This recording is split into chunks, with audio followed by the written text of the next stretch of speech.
जय हिंद दोस्तों। Welcome to AP academy.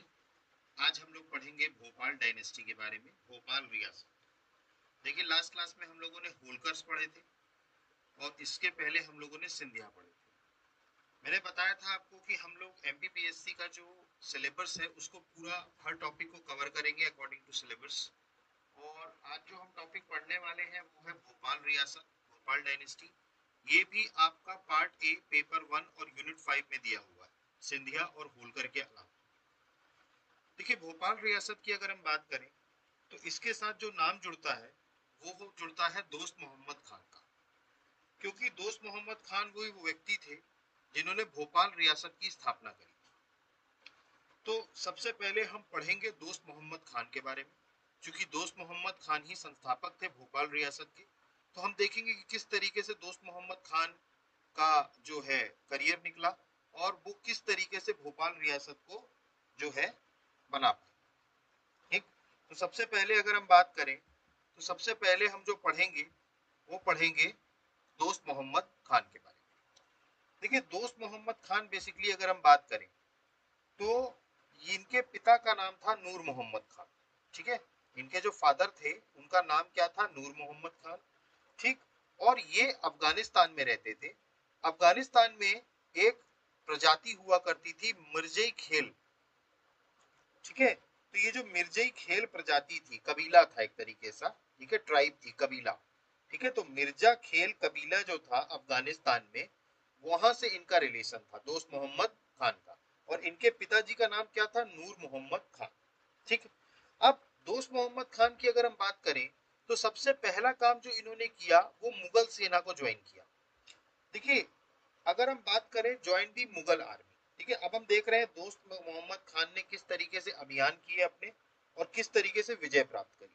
तो सबसे पहले अपने कैरियर में इन्होंने क्या किया? मुगल आर्मी ज्वाइन करी।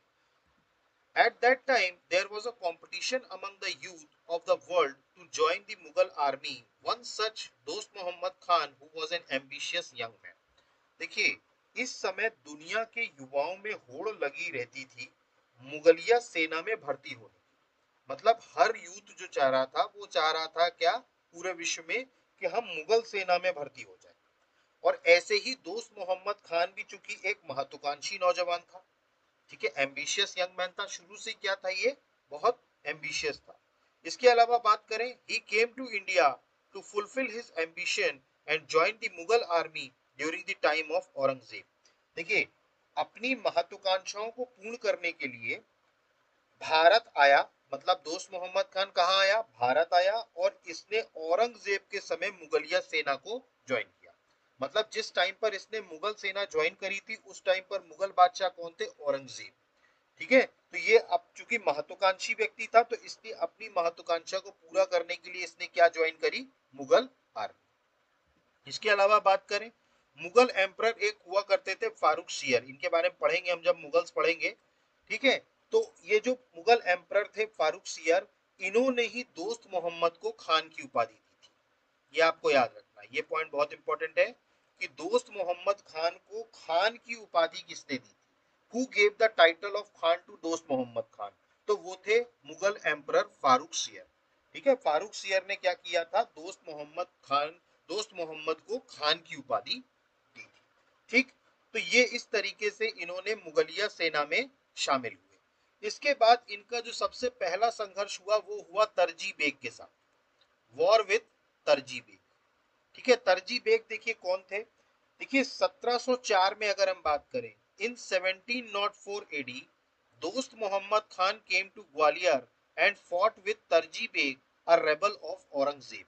देखिए, 1704 ईस्वी में दोस्त मोहम्मद खान ने ग्वालियर आकर औरंगजेब के एक विद्रोही तरजी बेग से युद्ध किया।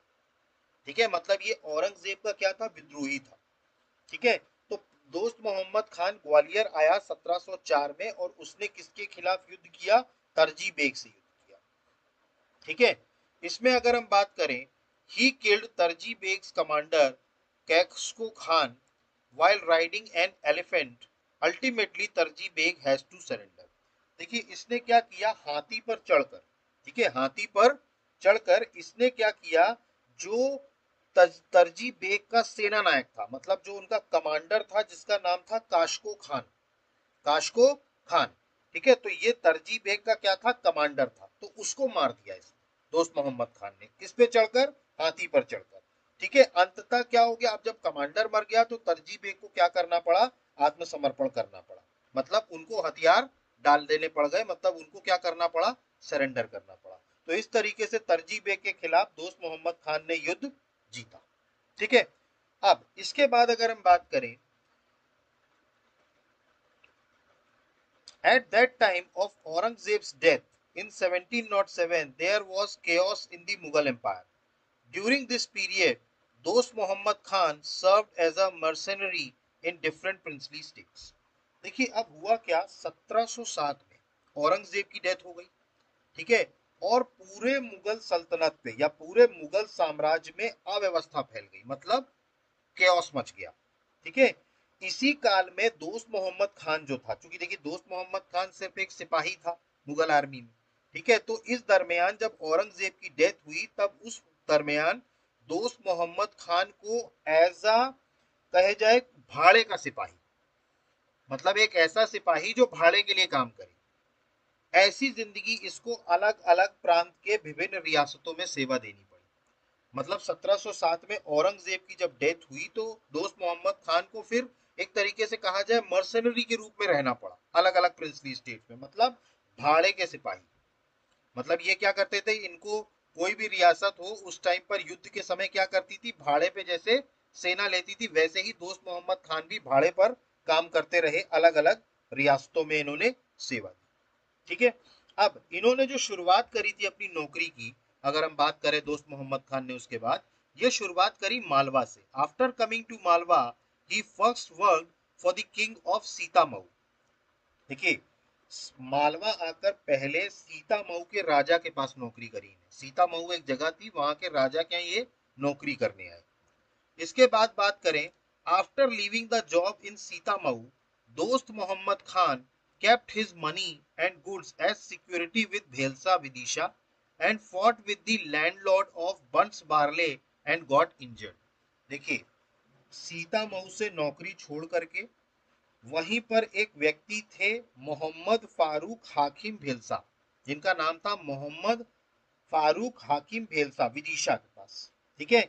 इन्होंने दोस्त मोहम्मद खान ने अपना पैसा और अपना सामान जो है वो एक तरीके से सिक्योरिटी के रूप में उनके पास रखवाया, मतलब एक तरीके से अमानत के तौर पर कि भाई मैं लड़ने जा रहा हूं किसी से, आप मेरा पैसा और सामान रखना अपने पास। किसके पास रखवाया था, मोहम्मद फारूक हाकिम भेलसा के पास, ठीक है। और ये किससे लड़ने चले गए थे, ये लड़ने चले गए थे बांस बरले के जमींदार से लड़ा, ठीक है। बांस बरले के एक जमींदार थे, उनसे लड़ने चले गए और वहां पर ये क्या हो गए, घायल हो गए, जख्मी हो गए, गॉट इंजर्ड, ठीक। इसके बाद अगर हम बात करें तो जो फारूक हकीम बेलसा थे जिनके पास इन्होंने अपना सामान रखवाया था, उन्होंने इनके सारे सामान को सीज कर लिया दोस्त मोहम्मद खान के, ठीक है। मतलब कि जो फारूक हाकिम भेलसा थे, ठीक है, इन्होंने दोस्त मोहम्मद खान का वह माल जो उसने बतौर अमानत रखवाया था सारा जब्त कर लिया, ठीक है। मतलब Farooq Hakim Bhelsa seize the goods of Dost Mohammad Khan which he had kept as security. इसके बाद अगला बात करें, in 1708 Dost Mohammad Khan came to Mangalgarh near Bairasia and took up employment with Thakur Anand Singh Solanki. Thakur Anand Singh Solanki died in Delhi, hence the property went to Dost Mohammad Khan. देखिए अब 1708 ईस्वी में दोस्त मोहम्मद खान जो थे, इन्होंने मंगलगढ़ में आकर, मंगलगढ़ कहाँ था, बैरसिया के निकट, नियर बैरसिया, ठीक है। यहां पर एक ठाकुर हुआ करते थे, ठाकुर आनंद सिंह सोलंकी, ठीक है। तो इनके यहाँ ठाकुर आनंद सिंह सोलंकी के यहाँ नौकरी कर ली 1708 में। कहाँ आए, मंगलगढ़ बैरसिया के पास। तो ठाकुर आनंद सिंह सोलंकी क्या नौकरी करी। ठाकुर आनंद सिंह सोलंकी की डेथ हो गई थी दिल्ली में, अतः उसकी जितनी भी संपत्ति थी वो किसको मिल गई, दोस्त मोहम्मद खान को। दोस्त मोहम्मद खान इनके यहाँ नौकरी करने आया, ठाकुर आनंद सिंह सोलंकी दिल्ली में उनकी डेथ हो गई, तो उनकी जितनी भी प्रॉपर्टी थी वो किसको मिल गई, दोस्त मोहम्मद खान को। और दोस्त मोहम्मद खान कहाँ आया था? मंगलगढ़ में। ठीक है, इसके बाद बात करें, meanwhile he took up a job with jagirdar Narsingh Rao Deora of Jagdishpur near Bhopal. Later he killed the jagirdar and captured Jagdishpur. Jagdishpur was renamed as Islampur. देखिए, अब इसी बीच भोपाल के निकट, भोपाल के पास एक जगह थी जगदीशपुर, वहां के एक जागीरदार हुआ करते थे नरसिंह राव देवड़ा। नरसिंह राव देवड़ा ये जगदीशपुर के जागीरदार हुआ करते थे। ठीक है, और ये भोपाल के पास ये जगह थी जगदीशपुर में। ठीक है, इनके यहाँ नौकरी कर ली। बाद में क्या किया, जागीरदार की हत्या कर, इन्होंने क्या कर दी, जागीरदार की क्या कर दी, नरसिंह राव देवड़ा की हत्या कर दी। और किस पर कब्जा कर लिया? जगदीशपुर पर। जगदीशपुर पर क्या कर लिया? कब्जा कर लिया। और बाद में जगदीशपुर का नाम बदलकर क्या कर दिया? इस्लामपुर। ठीक है, तो इस तरीके से जगदीशपुर पर किसने कब्जा कर लिया? दोस्त मोहम्मद खान ने। ठीक है, नरसिंह राव देवड़ा को मार के। इसके बाद बात करें, Dost Mohammad Khan left for Berasia with the intention of organizing his brothers and other Pathans conquering other areas। देखिए, अब दोस्त मोहम्मद खान को जगदीशपुर का एरिया मिल गया, तो अब दोस्त मोहम्मद खान ने अपने भाइयों एवं अन्य पठानों, जो अन्य पठान थे, उनको संगठित करने लगा। अब वो क्या करने लगा? उनको संगठित करने के लिए अन्य क्षेत्रों को जीतने का इरादा लेकर बैरसिया रवाना हुआ।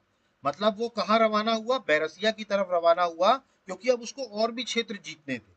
ठीक है, तो उसने अपने भाइयों को और अन्य पठानों को क्या किया? अपने साथ मिलाया, संगठित किया। ठीक है, तो उस इंटेंशन से वो कहाँ निकला? बैरसिया की तरफ निकला। इसके बाद बात करें, Dost Mohammad Khan obtained Berasia from Taj Mohammad Khan in exchange of ₹30,000 per year. देखिए, दोस्त मोहम्मद खान जो था, उसने 30,000 रुपए प्रति वर्ष के बदले ताज मोहम्मद खान से बैरसिया प्राप्त कर लिया। मतलब उसने ताज मोहम्मद खान को यह कहा कि हम आपको 30,000 रुपए पर ईयर देंगे, प्रति वर्ष देंगे, आप हमको बैरसिया दे दीजिए। तो इस तरीके से दोस्त मोहम्मद खान को 30,000 रुपए प्रति वर्ष के बदले में क्या मिल गया? बैरसिया मिल गया। ठीक है, और किससे मिला? ताज मोहम्मद खान से। इसके बाद अगला बात करें, गिन्नौरगढ़। ये बहुत इंपॉर्टेंट है। देखिए, इस टाइम पर गिन्नौरगढ़ की अगर हम बात करें, तो यहां पर एक गोंड शासक थे, गोंड किंग निजाम शाह। ठीक है, but Nizam Shah nephew Chain Singh poisoned Nizam Shah and killed him.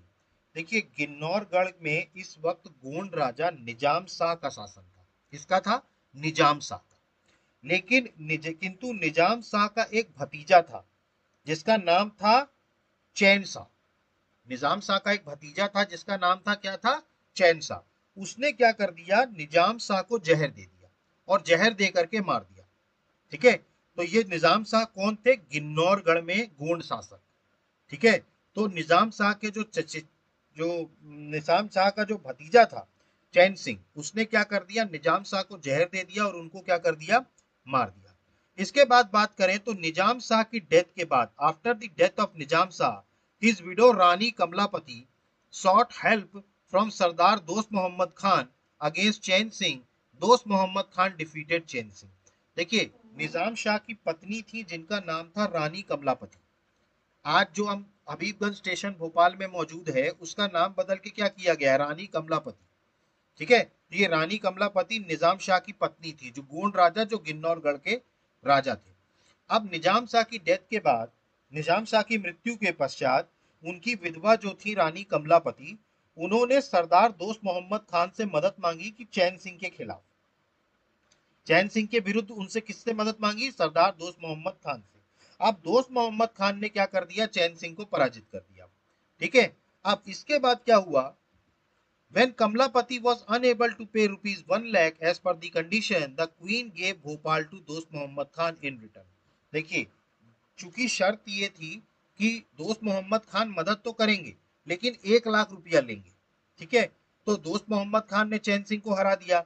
अब कमलापति की जिम्मेदारी थी कि वो 1 लाख रुपए दें, किसको? दोस्त मोहम्मद खान को। लेकिन शर्त के अनुसार जब कमलापति 1 लाख रुपए देने में असमर्थ रही, तब रानी ने बदले में भोपाल दोस्त मोहम्मद खान को दे दिया। तो इस तरीके से भोपाल जो था, वो दोस्त मोहम्मद खान को मिल गया। ठीक है, तो भोपाल किसने दिया था दोस्त मोहम्मद खान को? रानी कमलापति ने।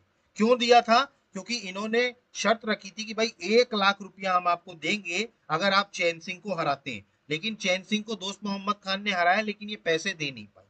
तो इसी कारण से कमलापति ने क्या दे दिया? दोस्त मोहम्मद खान को भोपाल दे दिया।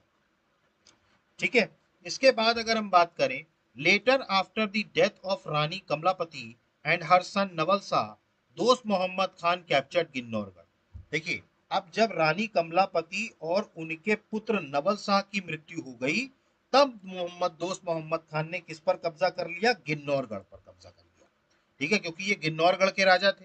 ठीक है, भोपाल तो इनको दे ही दिया था, लेकिन उसके बाद इनको गिन्नौरगढ़ भी चाहिए था। तो गिन्नौरगढ़ जैसे ही रानी कमलापति और नवल शाह की मृत्यु हुई, दोस्त मोहम्मद खान ने कहा कैप्चर कर लिया? गिन्नौरगढ़ पे।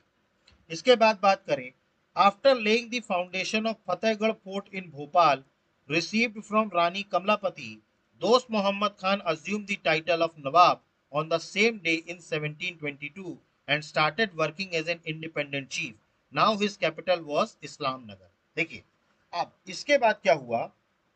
रानी कमलापति से जो भोपाल प्राप्त हुआ था, भाई भोपाल मिल गया था इनको रानी कमलापति से, वहां पर फतेहगढ़ के किले की नींव डालकर, मतलब इन्होंने फतेहगढ़ किले की क्या डाली थी? नींव डाली थी 1722 में। ठीक है, तो 1722 में दोस्त मोहम्मद खान ने जब फतेहगढ़ किले की नींव रखी, तो उसी टाइम पर इन्होंने अपने आप को नवाब की उपाधि धारण करी थी। मतलब पहले दोस्त मोहम्मद खान नवाब नहीं थे, इन्होंने नवाब की उपाधि कब धारण करी? 1722 में, फतेहगढ़ के किले की नींव डालकर। ठीक है, तो एक तरीके से कहा जाए तो भोपाल रियासत की स्थापना अगर हुई है तो वो हुई है 1722 में, जब दोस्त मोहम्मद खान ने अपने आप को नवाब की उपाधि धारण करी और भोपाल में फतेहगढ़ के किले की नींव रखी। उसी टाइम पर इन्होंने एज एन इंडिपेंडेंट चीफ, मतलब एक स्वतंत्र प्रमुख के रूप में कार्य करना प्रारंभ कर दिया, स्वतंत्र प्रमुख। ठीक है, और इन्होंने अपनी राजधानी किसको बनाया? इस्लाम नगर को। इन्होंने अपनी राजधानी किसको बनाया? इस्लाम नगर को। क्लियर है? ठीक, तो इस तरीके से दोस्त मोहम्मद खान ने किसकी नींव रखी? भोपाल रियासत की। ठीक है, जब भोपाल रानी कमलापति से मिला तो फतेहगढ़ के किले की नींव रखी इसने, और इसके अलावा इसने नवाब की उपाधि धारण करी 1722 में, और एक स्वतंत्र प्रमुख के रूप में कार्य करने लगा। अब इसने अपनी राजधानी क्या बनाई? इस्लाम नगर। तो दोस्त मोहम्मद खान की राजधानी क्या थी? इस्लाम नगर। ठीक है, अब इसके बाद अगर अपन बात करें, हिज बेगम नेम वॉज फतेह बीबी। अच्छा, इनकी पत्नी का नाम था फतेह बीबी। ठीक है, फतेह बीबी, इनकी बेगम का नाम क्या था? Fateh Bibi. Hence the fort was named Fatehgarh. अच्छा देखिए, इसको फतेहगढ़ का किला इसीलिए नाम रखा गया क्योंकि इनकी बेगम का नाम फतेह बीबी था, तो उनके नाम पर इस किले का नाम रखा गया फतेहगढ़ का किला। ठीक है, तो after her name which is established till date. ठीक है, तो उसकी नींव, जो फतेहगढ़ के किले की नींव रखी गई थी, ठीक है, वो आज भी स्थापित है। आज भी आप जाएंगे तो आपको फतेहगढ़ का किला मिल जाएगा। ठीक है, तो जो आज तक स्थापित है फतेहगढ़ का किला, उसकी नींव किसने रखी थी? दोस्त मोहम्मद खान ने। और किसके नाम पर रखी थी? अपनी पत्नी फतेह बीबी के नाम पर, क्योंकि उनकी पत्नी का नाम जो था वो फतेह था, बीबी था। ठीक है, तो इसीलिए इस किले का नाम क्या रख दिया? फतेहगढ़। अब जब लोकेलिटी की बात करें फतेहगढ़ की, तो वो भी फेमस था किसके नाम पर? इनकी जो बेगम थी फतेह बीबी के नाम पर। तो फतेह बीबी के नाम पर ही मोहल्ला फतेहगढ़ भी प्रसिद्ध हुआ। जो मोहल्ला हुआ करता था फतेहगढ़ का, वो भी किस लिए प्रसिद्ध हुआ? फतेह बीबी के नाम पर। इसके अलावा बात करें, a several mile long wall was built all around the Fatehgarh fort which used to join the old fort. 6 gates named Hamami, Pir, Jumerati, Itwara, Budwara, Ginnaudi were built in it. The first stone in the foundation of Bhopal city was laid by Qazi Muhammad Muazzam of Raisen, and the second stone was laid by Fateh Bibi. देखिए, फतेहगढ़ के किले के चारों तरफ इन्होंने क्या किया? एक लंबी दीवार बनाई चारों तरफ। फतेहगढ़ के किले के चारों तरफ क्या बनाई? एक लंबी दीवार तैयार कराई गई। ठीक है, जो पुराने किले से जाकर मिल जाती थी, जो इसका पुराना किला था उससे जाकर के क्या हो जाती थी, ये मिल जाती थी। ठीक है, इसके बाद अगर हम बात करें तो इसमें 6 गेट हुआ करते थे, मतलब ये जो किला था फतेहगढ़ का, इसमें 6 दरवाजे हुआ करते थे। ठीक है, कौन कौन से 6 दरवाजे थे? हमामी, पीर, जुमेराती, इतवारा, बुधवारा, गिन्नौरी। ये 6 दरवाजे थे इसमें फतेहगढ़ के किले में। हमामी, पीर, जुमेराती, इतवारा, बुधवारा, गिन्नौरी। इसमें बनाए गए थे 6 दरवाजे। तो 6 दरवाजे बनाए गए थे। और इसी दरमियान भोपाल शहर की नींव में अगर हम बात करें तो भोपाल शहर की जो नींव बनी थी उसमें जो पहला पत्थर रखा था, पहला पत्थर फर्स्ट स्टोन की अगर हम बात करें तो वो रायसेन के एक काजी थे जिनका नाम था मोहम्मद मुज्जम। मोहम्मद मुज्जम, ये रायसेन के एक काजी थे, उन्होंने सबसे पहला पत्थर रखा था भोपाल शहर की स्थापना।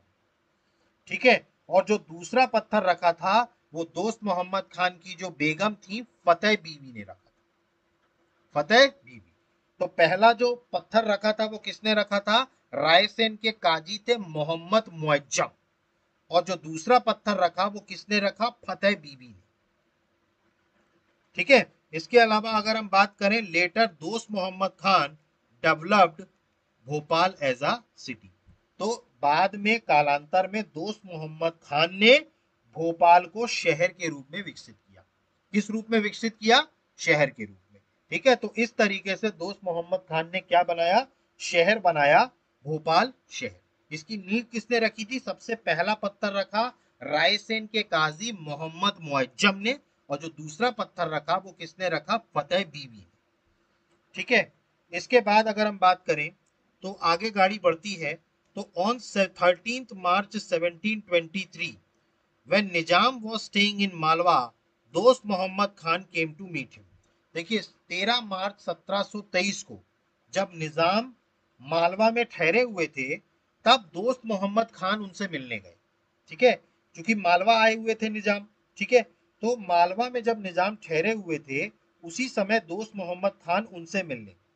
ठीक है, अब लेकिन यहां पर निजाम जो आए थे वो basically actually Nizam wanted to expel Dost Mohammad Khan from Bhopal because he had sent his brother Mir Ahmad Ali with 500 horses and 250 camel riders against Nizam to support Dilawar Khan in the battle of Burhanpur. So he wanted to take revenge from दोस्त मोहम्मद खान। देखिए बुरहानपुर के युद्ध में दिलावर खान से युद्ध चल रहा था निजाम का। ठीक है, तो निजाम का जो युद्ध चल रहा था वो दिलावर खान से चल रहा था बुरहानपुर का युद्ध। ठीक है, अब इस दरमियान दिलावर खान का समर्थन करने के लिए दोस्त मोहम्मद खान ने अपने भाई को भेज दिया था मीर अहमद खान को। दोस्त मोहम्मद खान ने किसको भेजा था? अपने भाई मीर अहमद खान को 500 घोड़ों और 250 ऊंट सवारों के साथ, मतलब 500 घोड़े और 250 ऊंट सवारों के साथ भेजा था निजाम के खिलाफ। क्योंकि दिलावर खान की लड़ाई किससे चल रही थी? बुरहानपुर में निजाम के खिलाफ।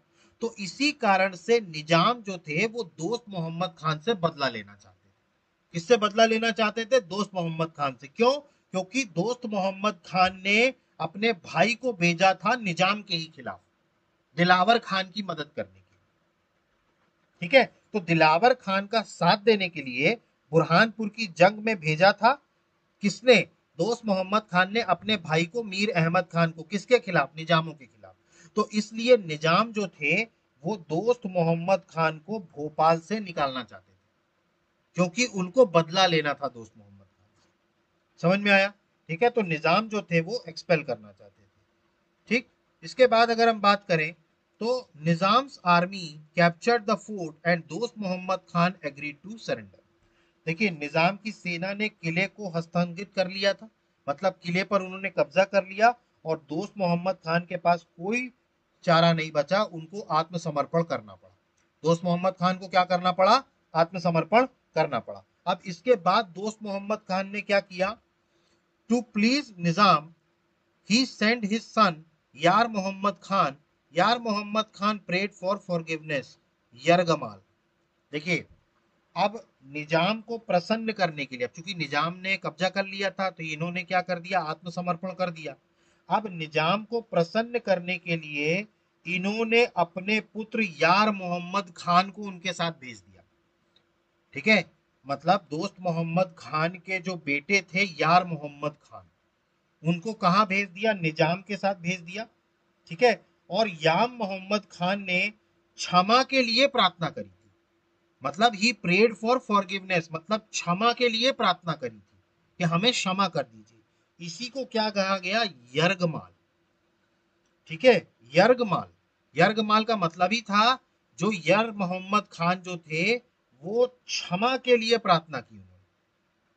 ठीक है, और ये किसने किया था? दोस्त मोहम्मद खान ने अपने बेटे को भेजा था ताकि वो निजाम को प्रसन्न कर सके। अब आपको इसमें एक पॉइंट और याद रखना चाहिए, निजाम जहां भोपाल में ठहरे हुए थे इसी जगह को बोला जाता है निजाम टेकरी, ये आपको याद रखना है। तो जो निजाम आए थे, ठीक है, मालवा में, तो जहां पर भी वो भोपाल में ठहरे थे उस जगह का नाम क्या पड़ा? निजाम टेकरी। क्या पड़ा? निजाम टेकरी। इसको क्या बोला जाता है? निजाम टेकरी। इसके अलावा अगर हम बात करें, थस दोस्त Mohammad Khan who came to Malwa with only a sword succeeded in establishing a strong state after 30 years of struggle।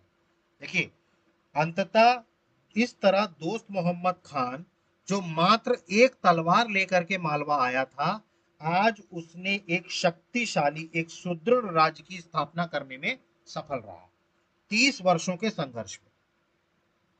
तो 30 वर्षों के संघर्ष में क्या हुए? अंततः दोस्त मोहम्मद खान ने क्या बनाया? एक सुदृढ़ राज्य स्थापित किया, एक स्ट्रॉन्ग स्टेट। इसके बाद बात करें तो इनकी डेथ हो गई 1726 में। कब? जब ये 66 साल के थे, एट द एज ऑफ 66। ठीक है, तो इनकी मृत्यु 1726 ईस्वी में 66 वर्ष की उम्र में हुई। ठीक है, और दोस्त मोहम्मद खान का जो मकबरा है, जो टॉम्ब है, वो कहाँ है? बाला किले में, बाला फोर्ट। ठीक है, तो आपको याद रखना है दोस्त मोहम्मद खान का मकबरा कहाँ बना है? बाला किले में। और इनकी डेथ कब हुई? 1726 में। इनकी डेथ कब हुई? 1726 में। तो इस तरीके से दोस्त मोहम्मद खान ने भोपाल रियासत की स्थापना करी और 1726 में उनकी क्या हो गई? डेथ हो गई। समझ में आया आपको दोस्त मोहम्मद खान के बारे में? देखिए, अब इनके जो निर्माण कार्य हैं, ठीक है, देखिए सभी के कुछ ना कुछ निर्माण कार्य हैं, मतलब हर नवाब ने कुछ ना कुछ बनवाया है। ठीक है, तो वो हम क्लास के लास्ट में देखेंगे। जब हम लास्ट में देखेंगे तब उस टाइम पर हम देखेंगे कि दोस्त मोहम्मद खान ने क्या क्या बनवाया, फिर बेगमों ने क्या क्या बनवाया, बेगमों का शासन आएगा अभी आगे। ठीक है, तो वो पढ़ेंगे। तो यहां तक आपको दोस्त मोहम्मद खान समझ में आए? ठीक है, अब 1726 में इनकी डेथ हो जाने के बाद याद करिए, इन्होंने अपने एक बेटे को निजाम की सेवा के लिए भेजा था, यार मोहम्मद खान। ठीक है, अब इसके बाद जो अगले नवाब बनेंगे वो कौन बनेंगे? यार मोहम्मद खान, दोस्त मोहम्मद खान के बाद। तो जो अगले नवाब बनते हैं वो बनते हैं यार मोहम्मद खान। 1726 से लेकर के 1742 तक इनका टेन्योर था। अब देखिए, यार मोहम्मद खान की अगर हम बात करें, यार मोहम्मद खान वॉज दी यरगामल।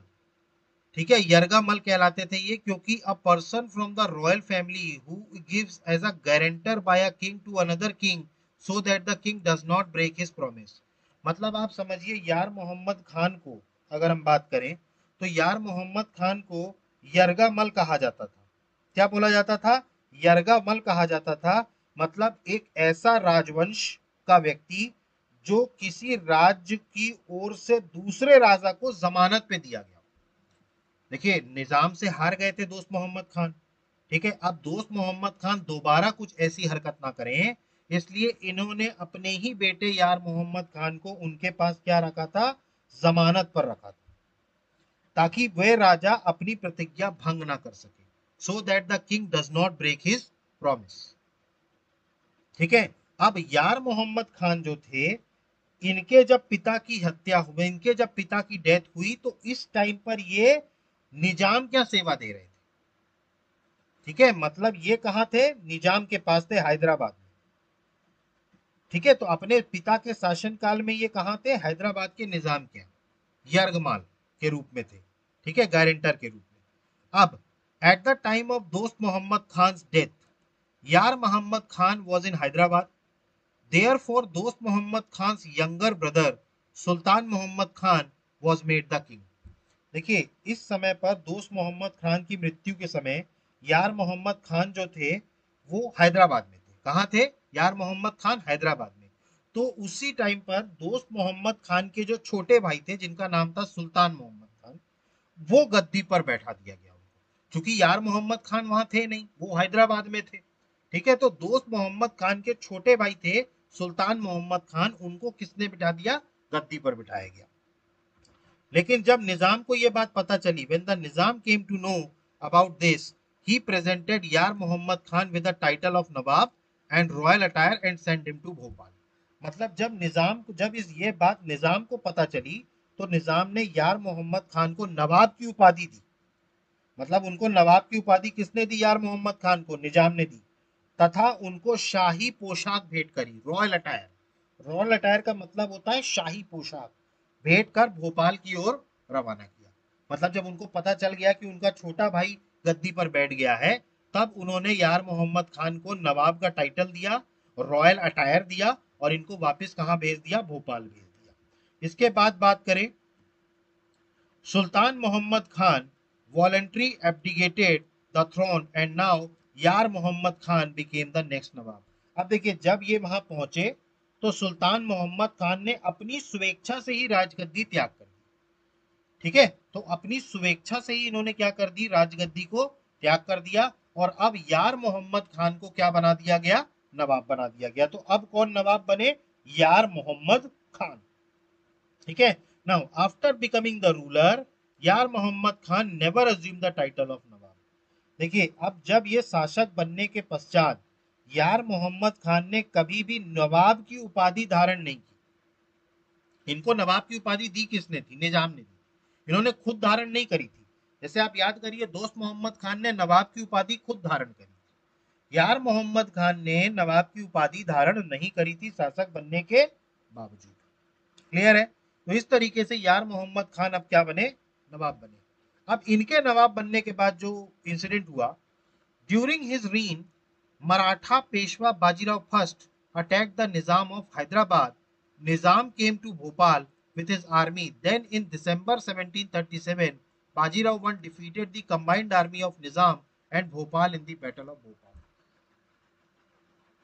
देखिए इनके शासन काल में जो मराठा पेशवा थे बाजीराव प्रथम, बाजीराव प्रथम, उन्होंने हैदराबाद के निजाम पर आक्रमण किया था। किसके ऊपर आक्रमण किया था? हैदराबाद के निजाम के ऊपर। अब हैदराबाद के निजाम कहां भाग के गए? भोपाल भाग के गए। क्यों? क्योंकि यार मोहम्मद खान पहले से ही उनके यहाँ रह रहे थे, ठीक है, एज अ जमानत के रूप में। तो उनका जो टर्म्स थे वो अच्छे हो गए थे, और निजाम ने ही इनको नवाब का टाइटल बनाया था और इनको भोपाल भेजा था। तो अब निजाम निजाम को क्या लगा कि भोपाल ही जो है हमारी मदद कर सकता है।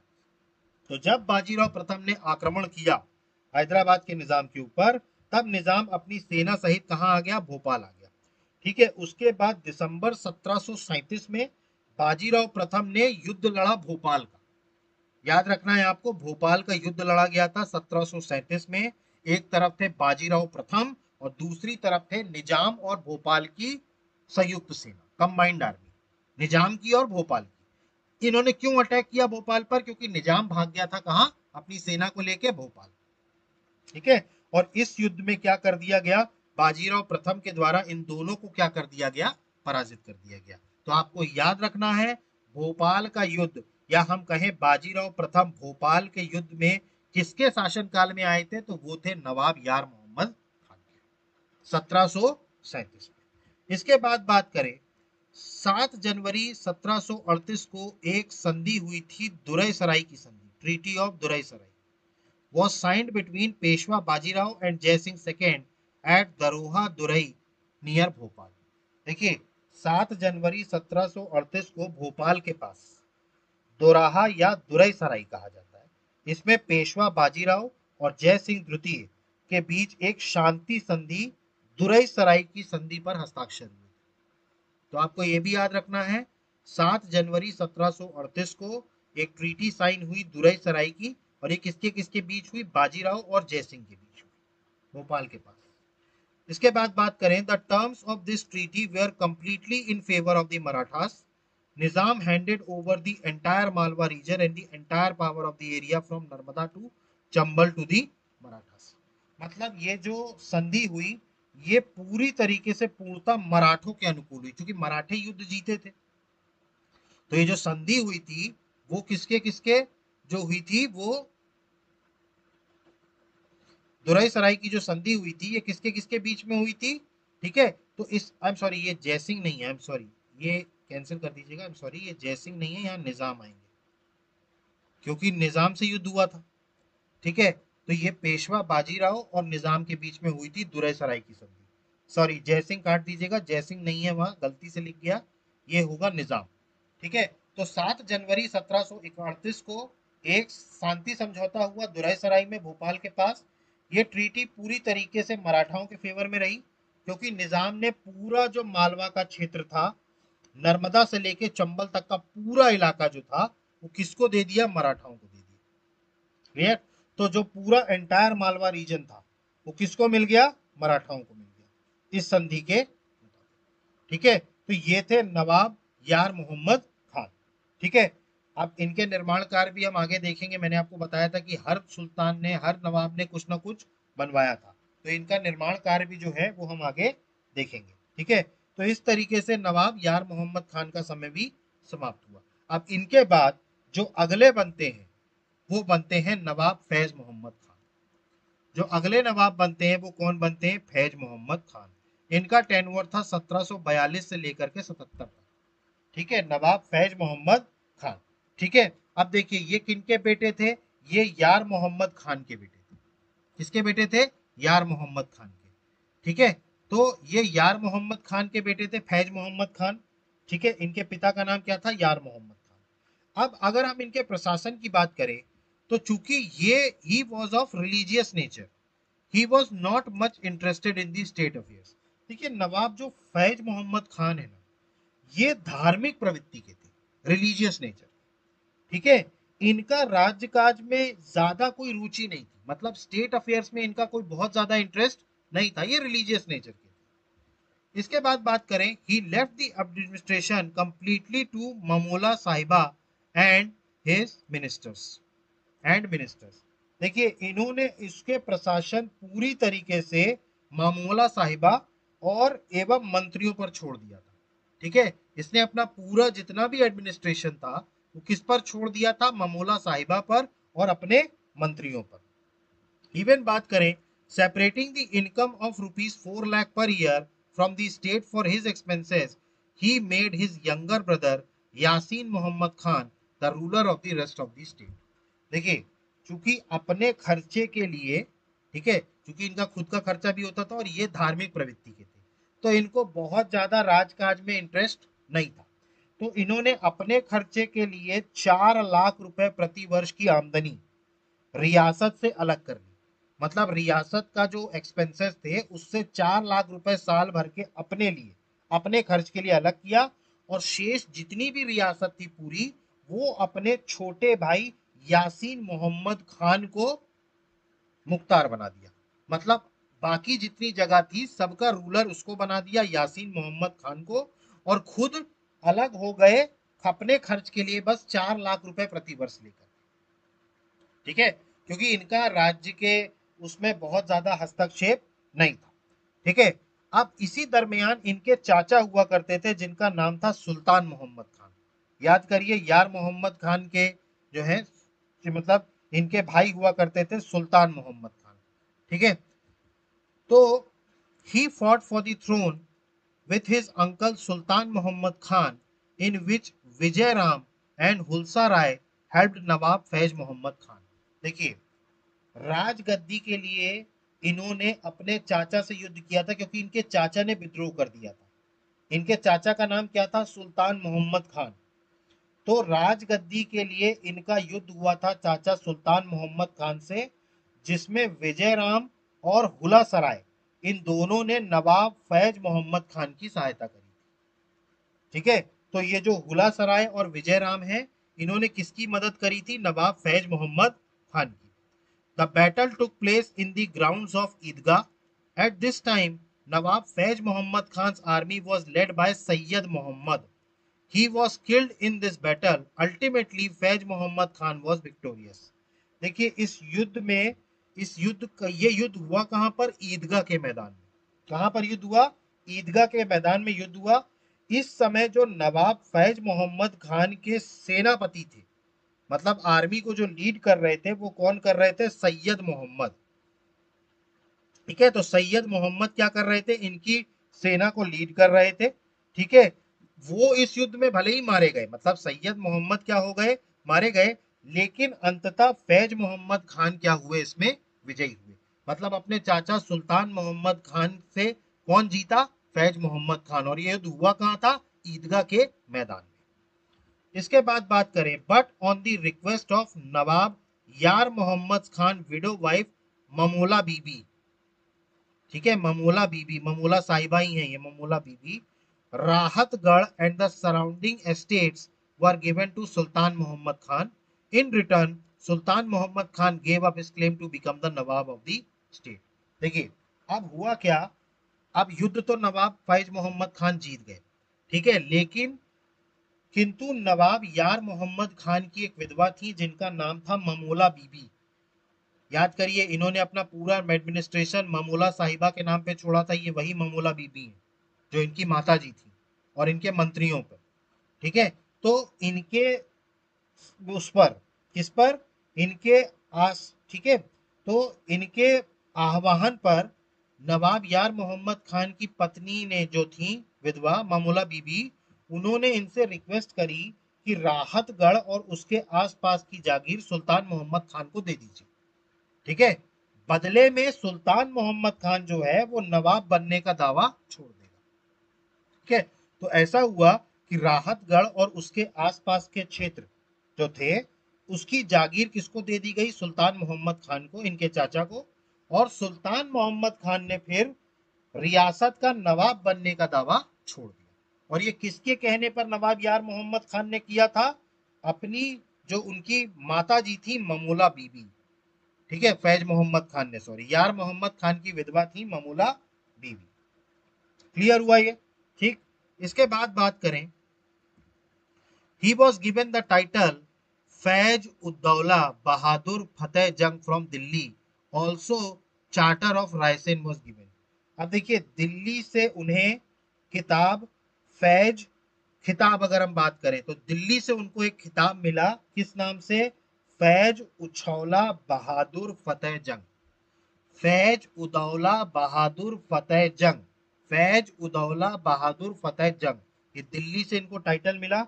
इसके अलावा इनको रायसेन की सनद भी दी गई, चार्टर, चार्टर भी दिया गया रायसेन का, मतलब टैक्स वगैरह कलेक्ट करने का अधिकार रायसेन का भी इनको दे दिया गया। तो मतलब जो रायसेन का सनद थी वो भी इनको दे दी गई। इसके अलावा इनको उपाधि दी गई फैज उदौला बहादुर फतेह जंग, दिल्ली से। इसके अलावा अगर हम बात करें, 1745 एडी में the Marathas entered Bhopal and took control of Ashta, Devipura, Doraha, Ichhawar, Milsa, Shujalpur and Sehore Parganas.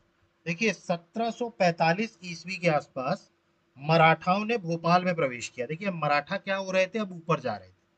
ठीक है, क्योंकि आप याद करिए 1740 के बाद मराठाओं का पेशवा कौन बनते हैं? बालाजी बाजीराव। और बालाजी बाजीराव ने यह तय किया था कि मराठाओं को अब उत्तर में भी जाना है, मराठा आप क्या करेंगे? उत्तर पर भी आक्रमण करेंगे। तो इस तरीके से भोपाल में एंटर किए मराठा, और इन्होंने कौन कौन सी जगहों पर, कौन कौन से परगनाओं पर अधिकार कर लिया था? तो याद आपको रखना है, आष्टा, देवीपुरा, इछावर, भीलसा, सुजालपुर और सीहोर। ठीक है, इछावर, मिल्सा, सुजालपुर और सीहोर, इन परगनाओं पर किसने कब्जा कर लिया? मराठाओं ने। लेकिन but during the third battle of Panipat 6 January 1761 AD, all the above mentioned areas were freed from Maratha control. लेकिन किंतु पानीपत के तीसरे युद्ध के समय ये सारी जगह, सारे इलाके जो थे वो मराठा नियंत्रणों से मुक्त करा लिए गए थे। किसके द्वारा? भोपाल के द्वारा। क्लियर? तो 1761 में ये सारे जो जितने भी थे एरिया, वो सब क्या करा लिए गए थे? फ्रीज करा लिए गए थे। ठीक है, अब अगला बात करें नवाब फैज मोहम्मद खान के बारे में, ही वॉज कॉल्ड सूफी नवाब। अब इनको सूफी नवाब कहा जाता था। During Panipat third, when the Maratha commander Sadashivrao Bhau was going for the war, he called Faiz Muhammad Khan to meet him, but Faiz Muhammad Khan sent his brother. देखिए, इनको इसको सूफी नवाब कहा जाता था। क्यों? क्योंकि पानीपत के तीसरे युद्ध के समय में उस टाइम पर जो मराठा सेनापति थे सदाशिवराव भाऊ, मैंने बताया था आपको मराठाओं के सेनापति कौन थे, सदाशिवराव भाऊ। ये चचेरे भाई थे पेशवा बालाजी बाजीराव के। तो ये जब उत्तर में जा रहे थे अहमद शाह अब्दाली से लड़ने के लिए, तो इन्होंने भोपाल से मदद मांगी थी और भोपाल के नवाब को यह बात कही थी कि आप मुझसे मिलने आइए, फैज मोहम्मद खान से। लेकिन फैज मोहम्मद खान खुद नहीं आए, उन्होंने क्या भेज दिया, अपने भाई को भेज दिया। तो इस बात से हुआ क्या, as a result Sadashiv Rao Bhau got angry and he said that after returning from Delhi he will break the pride of the Pathans. मतलब कि परिणाम स्वरूप जो सदाशिव राव भाऊ थे वो क्रोधित हो गए, ठीक है, और उन्होंने कहा कि दिल्ली से लौटकर वह पठानों का घमंड तोड़ेंगे। तो किसका घमंड तोड़ेंगे, पठानों का घमंड तोड़ेंगे। किसने बोला ये, फैज मोहम्मद खान। ठीक है, तो सदाशिव राव भाऊ नाराज हो गए। तो जब उन्होंने ये चीज बोली, तब उस चीज पर नवाब ने एक बात कही, on which the Nawab said, see इंशाअल्लाह he will not able to return here, and Sadashiv Rao Bhau died in this. तो उस टाइम पर नवाब ने ये कह दिया, देखना इंशाअल्लाह वह इधर लौट ही ना सकेगा, वो इधर लौटकर नहीं आ सकेगा। और अंततः दिल्ली में वो सदाशिव राव भाऊ की क्या हो गई थी, मृत्यु हो गई। तीसरे पानीपत के युद्ध में मृत्यु हो गई थी। ठीक है, इसीलिए इनको सूफी नवाब कहा। इन्होंने जो बात कही वो सच साबित हो गई कि ये वापस नहीं आ पाएगा, और वो सही में नहीं आ पाएगा। उनकी क्या हो गई, डेथ हो गई। तो ये थे नवाब फैज मोहम्मद खान। इनका टेन्योर था, और इनके टेन्योर में कई पॉइंट्स आपको याद रखने हैं। खासतौर पर ये जो इंसिडेंट हुआ था सदाशिव राव भाऊ वाला, ये तो आपको याद रखना ही है। बाकी इनके चाचा सुल्तान मोहम्मद खान से जो झगड़ा हुआ था, रायसेन की गद्दी इनको मिली, मराठाओं का नियंत्रण।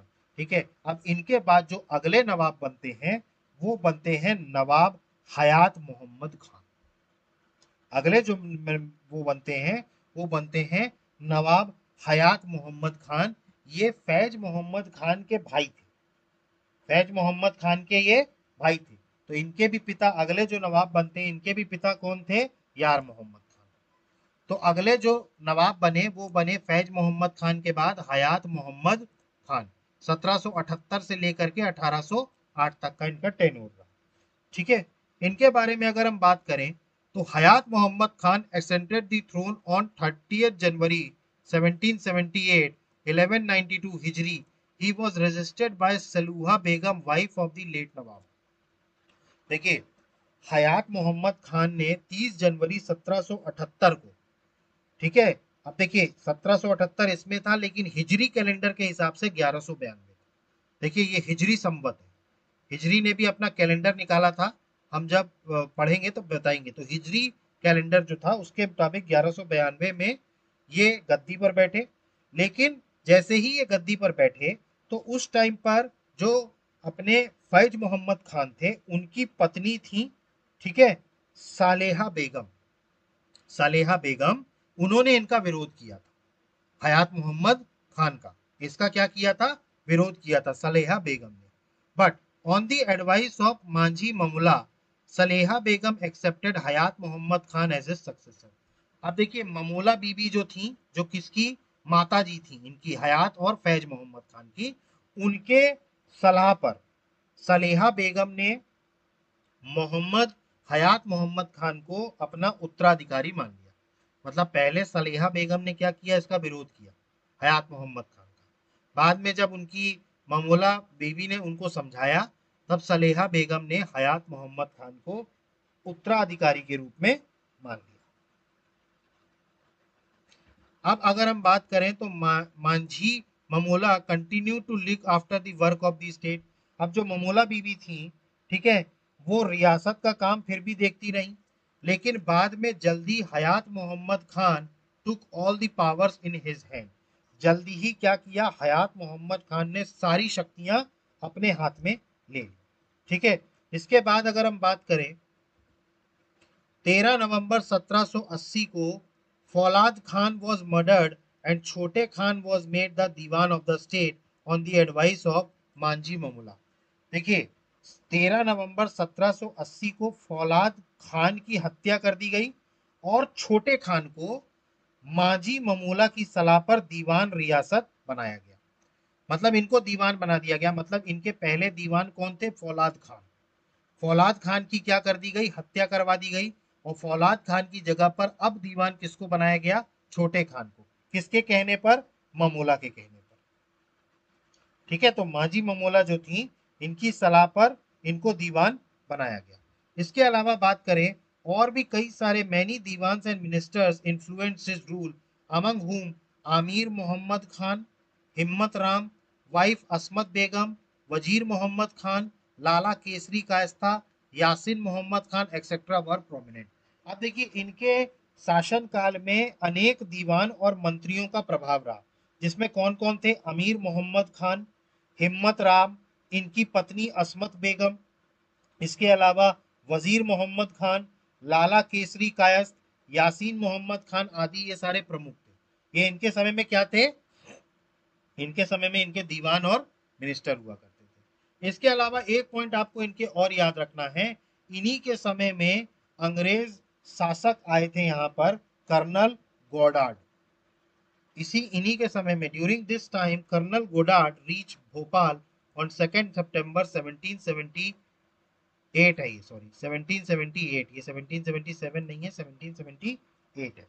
ठीक है, के आसपास while going to Bengal Hayat Mohammad Khan welcome colonel Goddard. तो इनके समय पर कर्नल गोडार्ड बंगाल के रास्ते 2 सितंबर 1778 के आसपास भोपाल पहुंचे और हयाम मोहम्मद खान ने कर्नल गोडार्ड को स्वागत किया। तो आपको याद रखना है कर्नल गोडार्ड किसके समय पर पहुंचे थे? हयात मोहम्मद खान के समय। इसके अलावा अगर हम बात करें तो once Bhaurao Maratha and Pindaris attacked and set fire to some places, in response to which छोटे Khan took his army and arrested 400 Pindaris। देखिए एक बार भाऊराव मराठा और जो पिंडारियां हुआ करते थे, इन्होंने इनके कई जगहों पर हमला किया और आग लगा दी थी। ठीक है, मतलब इनके क्षेत्र में घुसे और इन्होंने कई जगहों पर क्या कर दिया? आग लगा दी। अब इसके जवाब में छोटे खान जो इनके दीवान थे, ठीक है, छोटे खान कौन थे? इनके दीवान थे। याद करिए फौलाद खान को मार करके किसको बनाया गया था? दीवान छोटे खान को। तो छोटे खान जो थे उन्होंने इसके जवाब में अपने फौजी लेकर के गए और कम से कम 400 पिंडारियों को क्या करा? गिरफ्तार किया। 400 पिंडारियों को क्या किया? गिरफ्तार किया। अब बात करें सरदार दोस्त मोहम्मद खान के एक और बेटे थे शरीफ मोहम्मद खान, ठीक है, जिन्होंने गिन्नौरगढ़ का किले को क्या कर लिया था? कब्जा कर लिया था। But he was defeated by the army sent by Hayat Mohammad Khan. देखिए सरदार दोस्त मोहम्मद खान के एक और बेटे थे जिनका नाम था शरीफ मोहम्मद खान। ठीक है, इन्होंने क्या कर लिया था? इन्होंने क्या कर लिया था? गिन्नौरगढ़ के किले पे कब्जा कर लिया था। किस पर कब्जा कर लिया था? गिन्नौरगढ़ के किले पर। लेकिन हयात मोहम्मद खान के द्वारा सेना भेजी गई और इनको क्या कर दिया गया? पराजित कर दिया गया। इसके बाद बात करें शरीफ मोहम्मद खान ने फिर से भोपाल पर अटैक किया for the second time, but Diwan Chhote Khan along with his companion defeated him, जिसका बैटल ऑफ फांडा। ठीक है, तो शरीफ मोहम्मद खान देखिए गिन्नौरगढ़ के किले पर आक्रमण किया, वहां हारे, लेकिन वो माने नहीं। उसके बाद उन्होंने दूसरी बार कहां हमला किया? भोपाल पर हमला किया। लेकिन इस बार भी दीवान छोटे खान जो थे उन्होंने अपने साथियों के साथ मिलकर इनको पराजित किया। ये कौन सी जंग थी? फंदा की जंग, बैटल ऑफ फंदा। तो आपको याद रखना है बैटल ऑफ फंदा किसके किसके बीच हुआ था? शरीफ मोहम्मद खान और हयात मोहम्मद खान। और हयात मोहम्मद खान की तरफ से दीवान कौन थे? छोटे खान। दीवान कौन थे? छोटे खान। ठीक है, इसके बाद बात करें Chhote Khan tried to suppress the Pathans due to which the Pathans turned against him and they plan to kill Hayat Mohammad Khan. देखिए अब जो छोटे खान थे ना, इन्होंने पठानों को दबाने की कोशिश शुरू कर दी। ठीक है, अब देखिए छोटे खान चूंकि बहुत पावरफुल हो गए थे तो इन्होंने क्या किया? पठानों को दबाने की कोशिश करी। तो इस कारण से पठान जो थे वो इनके विरोध में आ गए। ठीक है, तो पठान जो थे वो क्या हो गए? इनके विरुद्ध हो गए और इन्होंने क्या किया, फिर हयात मोहम्मद खान को मारने की योजना बनाई। किन्होंने? पठानों ने योजना बनाई। निजात मोहम्मद खान अटैक द नवाब। अब इसी में एक पठान थे निजात मोहम्मद खान, जिन्होंने नवाब पर अटैक किया, but Nawab bodyguard Parasram saved him and killed निजात मोहम्मद खान। देखिए, निजात मोहम्मद खान एक पठान थे जिन्होंने नवाब पर हमला कर दिया था, किंतु नवाब के एक अंगरक्षक थे जिनका नाम था परसराम, ठीक है, ने उन्हें बचा लिया और निजात मोहम्मद खान का क्या कर दिया, वध कर दिया। ठीक है। इसके बाद अगर हम बात करें, दीवान Chhote Khan strengthen the city wall and built many towers. अब देखिए, दीवान छोटे खान जो थे, इन्होंने शहर की दीवारों को मजबूत किया और कई बुर्ज बनवाए। टावर, बुर्ज, टावरों को क्या कहा जाता था, बुर्ज बनवाए। इसके अलावा बात करें तो इन्होंने एक ब्रिज भी बनवाया। He also build a bridge in 1792 which is called Pul Pukhta. Pul पुख्ता, तो इन्होंने एक पुल भी स्थापना करवाई थी 1792 में, जिसको पुल पुख्ता कहलाता है। क्या कहलाता है? पुल पुख्ता। इसके अलावा बात करें, in 1794 he got the damages of Fatehgarh fort repaired and also got a palace built there. 1794 में फतेहगढ़ का किला जो था, वो टूट फूट की मरम्मत भी इन्होंने करवाई थी, और इसके अलावा अपना एक महल भी इन्होंने बनवाया था। ठीक है, वहीं पर अपना एक महल भी इन्होंने क्या करा था, बनवाया था। तो 1794 में फतेहगढ़ के किले को इन्होंने क्या करवाया था, रिपेयर करवाया था। तो ये थे नवाब हयात मोहम्मद खान। ठीक है, तो आपको समझ में आया नवाब हयात मोहम्मद खान। ठीक है, क्लियर हुआ। नवाब हयात मोहम्मद खान के समय में जितनी चीजें हैं याद आ गई, आपको याद है सारी चीजें। ठीक है, आपको याद रखना है, प्रशासनिक शक्तियां पूरी तरीके से इनकी माताजी के हाथ में थी। इनके समय के शासनकाल के जो कुछ दीवान हुआ करते थे, जैसे हिम्मत राम, इनकी पत्नी अस्मत बेगम, वजीर मोहम्मद खान, ये सब हुआ करते थे। कर्नल गॉडार्ड इनके समय में आए। ठीक है, पिंडारियों से युद्ध इनके समय में हुआ, पठानों का दमन किया गया दीवान छोटे खान ने, कई सारी चीजें करवाई गई। ठीक है, तो ये सारी चीजें आपको समझ में आई। अब इनके बाद नवाब हयात मोहम्मद खान के बाद जो अगले नवाब बनते हैं, वो बनते हैं गौस मोहम्मद खान। तो जो अगले नवाब बने, वो कौन बने? गौस मोहम्मद खान। इनका शासनकाल कब से कब तक रहा? 1808 से लेकर के 16 तक। ठीक है, अब गौस मोहम्मद खान की बात करें, तो Ghaus Mohammad Khan became the Nawab. Even at that time Wazir Mohammad Khan was the real ruler. ठीक है, देखिए, गौस मोहम्मद खान नवाब बने, उस समय भी वजीर मोहम्मद खान वास्तविक शासक थे। जो इनके वजीर थे मोहम्मद खान, वो वास्तविक शासक थे। Ghaus Mohammad Khan wanted to take all the powers in his hands। ठीक है, मतलब गौस मोहम्मद खान ये चाहते थे कि पूरी शक्तियां जो हैं वो उनके हाथ में आ जाए।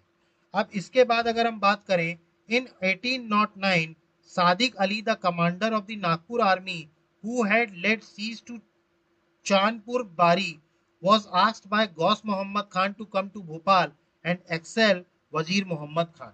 देखिए, अब गौस मोहम्मद खान जो थे, वो वजीर मोहम्मद खान से निजात चाहते थे। ठीक है, क्योंकि सारा शासन उनके हाथ में था।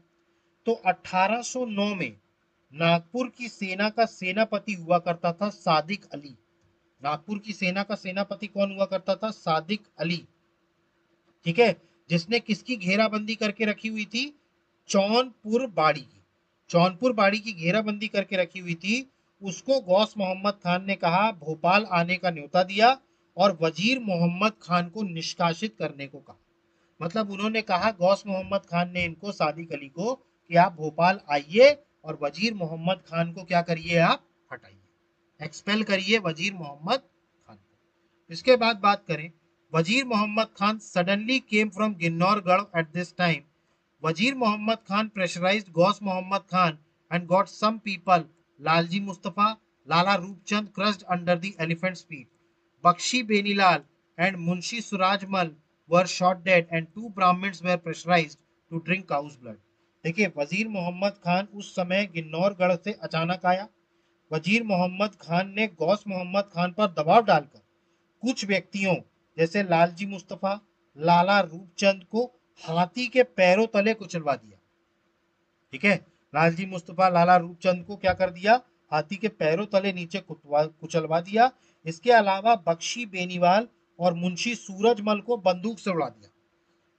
बख्शी बेनीवाल और मुंशी सूरजमल को क्या कर दिया, बंदूक से उड़वा दिया, और दो ब्राह्मण जो थे उनको गाय का रक्त पीने हेतु दबाव डाला। ठीक है, क्योंकि वजीर मोहम्मद खान को ये लगा कि ये लोग इनको भड़का रहे हैं नवाब साहब को, तो इन्होंने तुरंत वहां से लौटे किन्नौरगढ़ से, क्योंकि नवाब गौस मोहम्मद खान जो थे वो इनसे फ्री होना चाहते थे। अब ये भनक लग गई वजीर मोहम्मद खान को। A year later, Wazir Muhammad Khan recaptured various areas from Sadiq Ali. He also joined the attack on Nagpur near Sagar by Amir Khan Pindari. This campaign was successful. अब देखिए वजीर मोहम्मद खान को आंकलन लग गया कि भाई सादिक अली को इन्होंने कहा है गौस मोहम्मद खान साहब ने कि इनको खत्म करो, तो अब वजीर मोहम्मद खान किसका दुश्मन बन गया, सादिक अली का। तो एक वर्ष बाद वजीर मोहम्मद खान ने सादिक अली द्वारा विभिन्न या विजित सारे इलाकों पर पुनः हस्तगत कर लिया। अब देखिए उस टाइम पर सादिक अली ने जो भी चीजें जीती थी वो सारी वजीर जो है वजीर मोहम्मद खान ने क्या कर दी, वापस ले ली। साथ ही आमिर खान पिंडारी, ठीक है, साथ ही आमिर खान पिंडारी द्वारा नागपुर के निकट जो हमला किया था, किसने, आमिर खान पिंडारी ने, किसके खिलाफ, सादिक अली के खिलाफ, इसमें भी किसने उनका साथ दिया, ठीक है। तो वजीर और मोहम्मद खान जो थे, जो इनके वजीर थे, उन्होंने आमिर खान पिंडारी का साथ दिया। इसके बाद बात करें 1812 में सिंधिया और Bhonsle of Nagpur jointly attack Bhopal. The Marathas could not capture Bhopal even after many efforts. अब देखिए सन 1812 में सिंधिया एवं नागपुर के जो भोसले हुआ करते थे, इन्होंने संयुक्त रूप से भोपाल पर आक्रमण किया, ठीक है, लेकिन मराठाओं के बहुत प्रयास करने के बावजूद ये भोपाल पर अधिकार नहीं कर सके। इसके बाद अगर हम बात करें, when Jagau Bapu attacked from the northern wall of the fort, Ramlal decided to act suddenly when Wazir Mohammad Khan saw the two enemies battalions were entering Waziriganj. He opened fire on them. After a fierce fight, the enemy army finally had to retreat. देखिए अब Jaguar बापू, देखिए Jaguar बापू ये सब क्या थे, इनके खिलाफ थे भोपाल रियासत के। तो जगुआ बापू ने जब उत्तरी दीवार पर आक्रमण किया तो उसी टाइम पर रामलाल ने भी अचानक आक्रमण कर दिया। देखिए जगुआ बापू जो हो गए, रामलाल हो गए, ये सब क्या थे, इनके दुश्मन थे, ठीक है। तो ये बार बार इनके ऊपर अटैक करते रहते थे। तो जब जगुआ बापू ने किले पर उत्तरी दीवार पर आक्रमण किया, तब उसी टाइम पर रामलाल ने भी अचानक आक्रमण करने की सोची।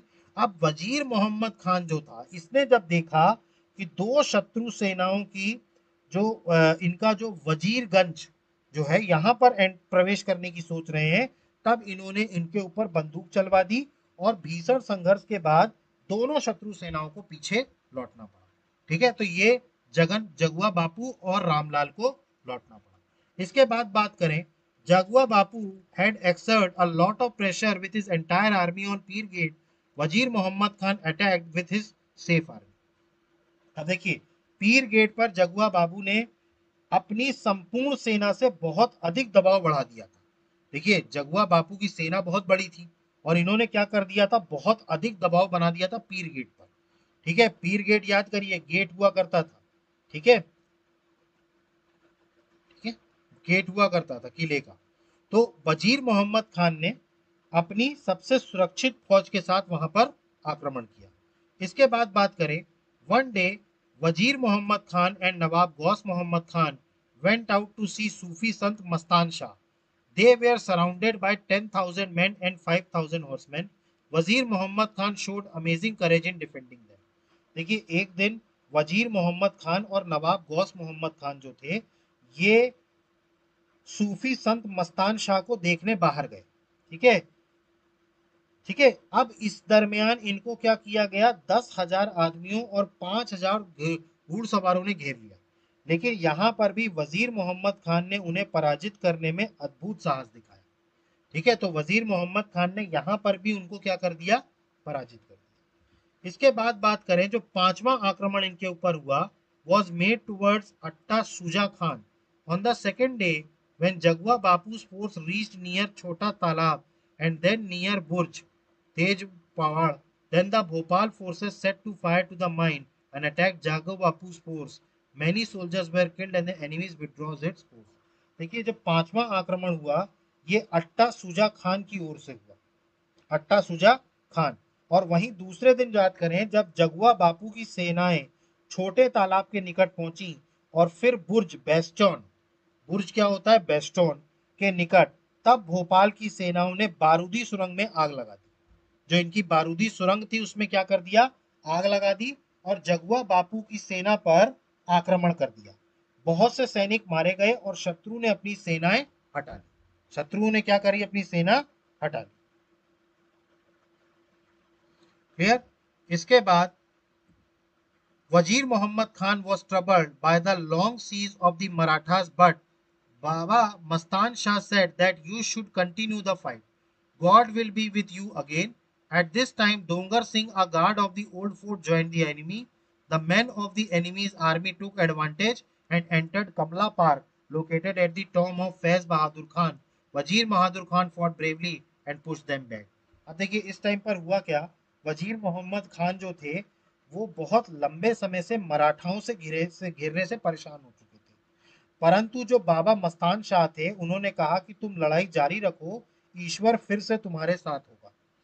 इसी समय पुराने किले का एक रक्षक था जिसका नाम था डोंगर सिंह। ठीक है, ये क्या कर गए, शत्रु से मिल गए और शत्रु सेना की आदमी लाभ उठाकर फैज बहादुर खान के मकबरे स्थित कमला पार्क में घुस गए। अब देखिए फैज मोहम्मद खान का जो है, फैज बहादुर खान का मकबरा है कमला पार्क के पास, तो ये वहां घुस गए। ठीक है, अब वजीर मोहम्मद खान ने वहां पर पहुंचे जब, तो डटकर इनका मुकाबला किया और इन्हें क्या कर दिया, पीछे धकेल दिया। ठीक है, इसके बाद जो अगला आक्रमण हुआ, by now there was a shortage of gunpowder of Bhopal in Bhopal. At this time, Nathu Pindara came with gunpowder, flour and tobacco as a messenger of help. As soon as the gunpowder arrived, bravery arose again in the brave soldiers of Bhopal. The armies of Bhopal fought with renowned vigor. After these war, Nawab Ghaus Muhammad Khan lost interest in the state and Wazir Muhammad Khan assumed both power and authority. देखिए अब तक भोपाल में बारूद की कमी हो गई थी क्योंकि भोपाल में कई सारे युद्ध लड़े गए, आपने देखा सिलसिलेवार तरीके से। इसी समय नथु पिंडारा सहायता के दूत के रूप में बारूद, आटा और तंबाकू लेकर आ गया। क्या लेकर आ गया, बारूद, आटा और तंबाकू।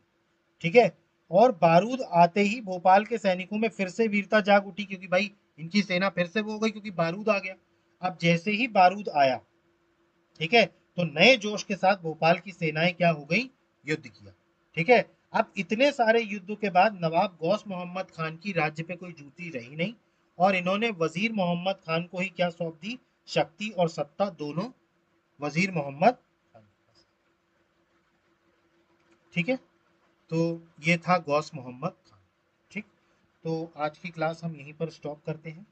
ठीक है, इसका नेक्स्ट पार्ट है भोपाल रियासत का, इसको हम नेक्स्ट क्लास में पढ़ेंगे, जिसमें अब हम पढ़ेंगे नजर मोहम्मद खान के बारे में जो अगले नवाब बनेंगे, और उसके बाद आएगा बेगमों का, उसके बाद आएगा बेगमों का दौर, उदसिया बेगम। ठीक है, इसके बाद है सिकंदर जहां बेगम, शाहजहां बेगम, कै खुसरो बेगम और फिर नवाब हमीदुल्ला खान। इस तरीके से हम भोपाल रियासत को कल कंप्लीट कर देंगे। ठीक है, आई होप कि आपको सारी चीज़ें समझ में आ गई होंगी। देखिए एमपीपीएससी की जो भी तैयारी कर रहे हैं वो रेफरेंस के तौर पर इस क्लास को देख सकते हैं, उनको काफ़ी ज़्यादा बेनिफिट मिलेगा इसका। ठीक है, तो हम नेक्स्ट क्लास में कंटिन्यू करते हैं। So guys, thank you, have a good day, जय हिंद, नमस्कार।